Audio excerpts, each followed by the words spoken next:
అనకాపల్లిలోనే తయారు చేయించండి. అనకాపల్లిలోని కామధేను ప్రసాద్ అని శిల్పి చేత చేయించాం.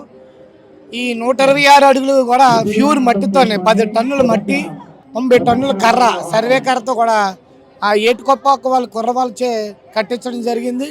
మాకు ప్రపంచ పటంలో అనకాపల్లి పేరు నిలపాలనే ఉద్దేశంతో ఈ యొక్క కార్యక్రమం చేస్తాం.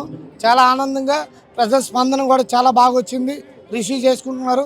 అందంగా కూడా స్వామివారిని తయారు చేశారు. ఆ శిల్పి గారికి కూడా ప్రత్యేక ధన్యవాదాలు తెలియజేసుకుంటున్నాం. స్వామివారి విగ్రహం రూపం చూస్తేనే చాలా కన్నుల పండుగ ఉంది.